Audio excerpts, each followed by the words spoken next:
Okay, we're coming to the final weekend of the regular season. And let me say this, there's still a lot to be played for. I don't know if anyone's done the math.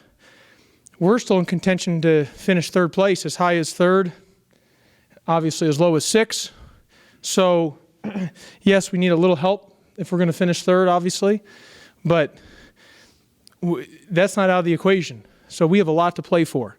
And, I'm excited to see where this week's at. Obviously, it's a loss not having Austin. But, we got good players, and it allows other guys to step up, get the job done, kind of the next man up mentality. And, obviously there's nothing good about losing Austin.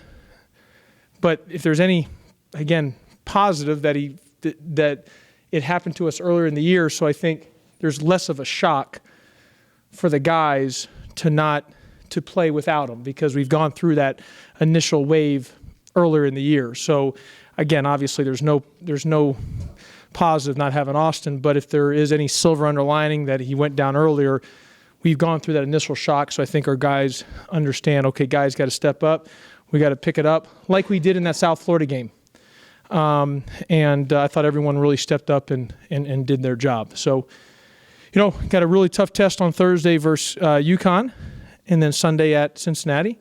And, two big-time opportunities for us.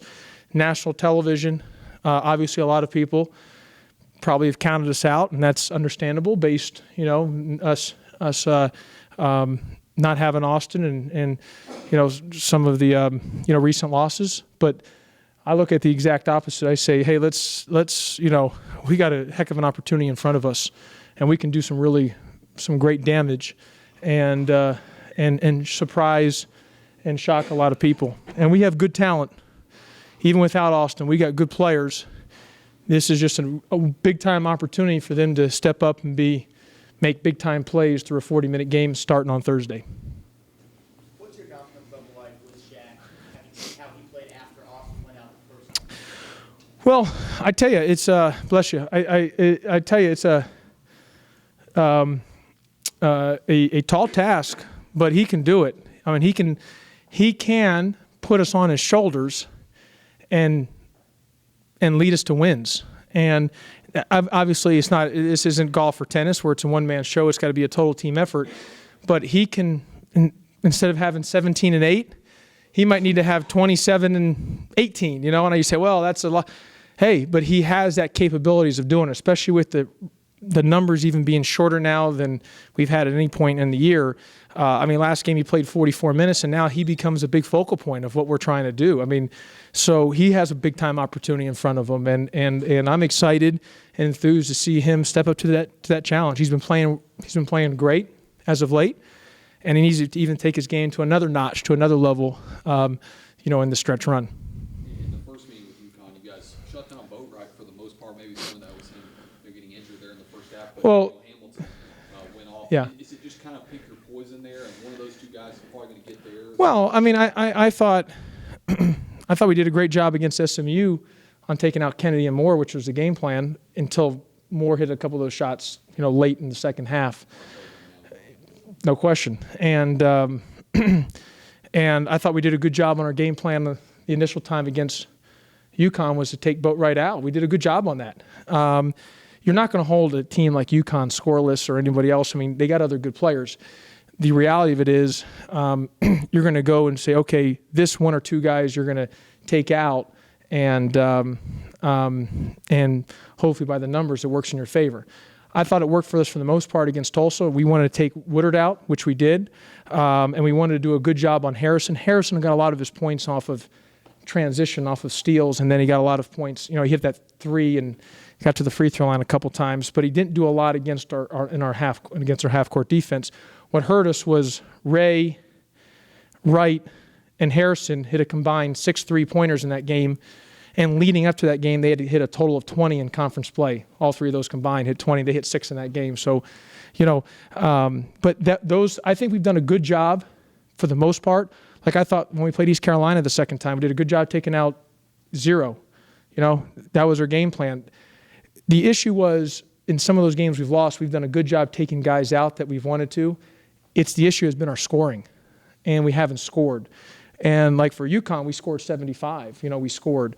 So those are SMU. If you had told me before the game that we'd probably hold them to 60 points, because I know they got 66, but we had a foul towards the end. They were making free throws, so you're really looking about 60. I would say we won the game, but I didn't expect us to score 57.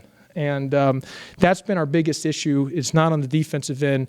It's been turnovers, live ball turnovers, and our ability to score. And those are two huge issues right there that if we can clean up, I have great faith and confidence in our defense. We just got to make sure that we take care of the basketball, and then we just, got to score the ball. We've got to score it in a high volume. That's going to be important. Josh, what will it take for this team to win out in the conference tournament? Well, everyone's got to step up. I think one thing is a guy like Burrell's got to be big time for us. I thought he played well the other day, 12, 8, and 4. We need him to have 18, 8, and 6, or heck, he was averaging almost 30 a game in junior college. Go get us 30, So we're going to need, and again, it doesn't have to be just one guy. It's just got to be everyone's got to rise their game up, elevate it. But we need a guy or two or three just to score in bunches for us. Really, that's a big thing, and whoever it may be, and Shaq can do it. I mean, Nick King has the ability to score. I mean, obviously Burrell, his reputation coming in from junior college is a scoring ability. So we need guys to score, and then we got to take care of the ball. But I think defensively, for the most part, we're going to do a good job. I really believe that we've been really good. And let me say this: I think if you ask any coach in the country, if you said, "Hey, give me what's a sign of an effort of a team playing hard," the number one sign for the majority of the time is rebounding, and especially offensive rebounding. Those are effort plays. And we have been great, not good, but great on the offensive glass. We've been, for the most part, pretty darn good on the rebounding. And that's where I've been very proud of our guys with their effort. They have fought, scrapped, clawed, and it's evident with our rebounding numbers. We just got to score. We got to score. We need some guys to now, have some opportunities. We need Markel. We need Markel to score for us. Instead of having 6 or 8 points, he needs to have 22, 25. We need to have a couple guys to have a couple of those games. The great thing in basketball, all you need is 2 guys to get you about, one guy 24, another guy 28, and you're right there. I mean, this isn't football where you need two guys on the court to put you on their shoulders and score in bunches, and that can be a big thing for you offensively, and that's what we need. And we have guys capable of doing that. So it's high ankle sprain on Austin and done, or is it possibly maybe after the game? He's done for this week, Jason. He's done for next week. So anything past that, obviously goal 1 is to play in the NC2A tournament. So we're hoping that and I would probably say right now we're win out or have to win the conference tournament, obviously, to get into the NC2A tournament. That being said, though, if we're past that weekend, which I'm fingers crossed and believe we can be, he'll be able to, I'm hoping that he'll be able to get back. Obviously, that's a medical decision, so I can't sit here and say 100%, but I can say he will not play this week or next week. If he can't, how much do you feel for a guy like that's having a season like he had a chance to break the single season block record? I mean, that did something huge. Well, I mean, look at his improvement that he's made from last year to this year, Jason.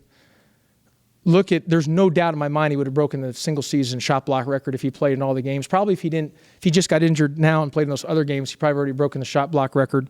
And I've said this, when you lose a guy at his stature, sometimes it can, if a guy's cancerous, even though he's your, top player, if he's cancerous or a bad attitude or selfish, it could actually help the team if that makes sense. With him, he's such a good character guy.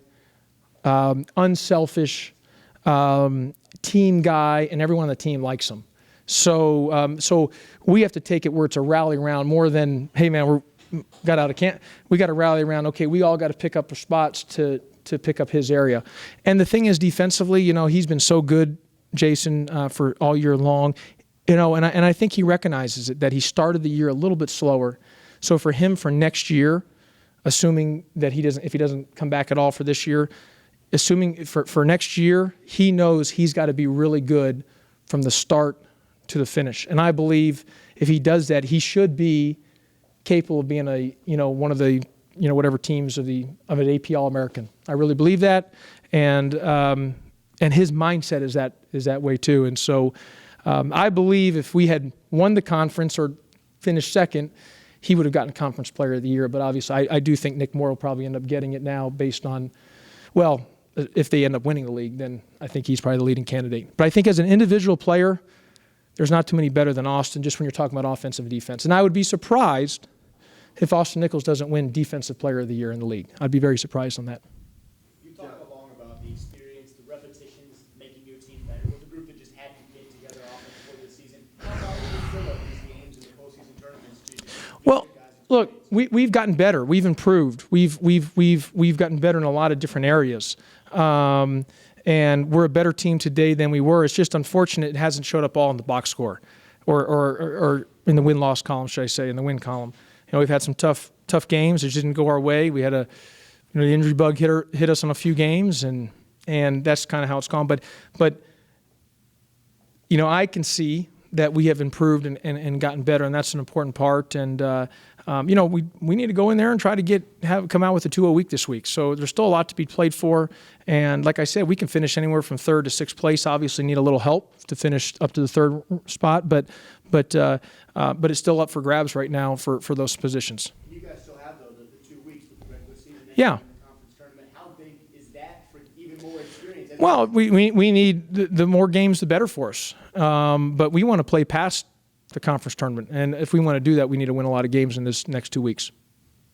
Josh, do kids realize that they can get to that first tier? Because, you talk about anywhere from 3, 4, 5. Yeah. You own the title in both of them. Correct. As of right now, correct. Right. How important is it to get in that first tier? Gil, I think it depends. I think what we want to do is win as many as we can, and we, obviously, I'd love to be the 3rd seed or put us in that position because that means we've won 2 games this week. So I think our thing is we need to try to win as many as we can. I think that's goal 1, and then goal 2, when the week's done, wherever we finish, if it's 3rd, 4th, 5th, or 6th, we got to go win games. And it starts a new season next week. No matter what, you're 0-0, and you have a chance whether you're playing Thursday night or Friday night. You got a chance to either win 4 games or 3 games to get an automatic, bid to the NCAA tournament. And it's not out of the question. I mean, you guys know my first year, Houston, I think, was the 7th seed. Were they the 7th seed in the Conference USA, and they ended up going to the NCAA tournament and they surprised. I mean, it's you guys have seen it happen. It's happening. You just get hot. I mean, it's like UConn last year. They got hot and won the national championship. I mean, I was at Arizona '97. I mean, we weren't the best team in the country. We just got hot. We got hot at the right time. We were not the best team by a landslide, and we lost our last 2 games going. We got hot. So you get hot next week, and who knows what can happen.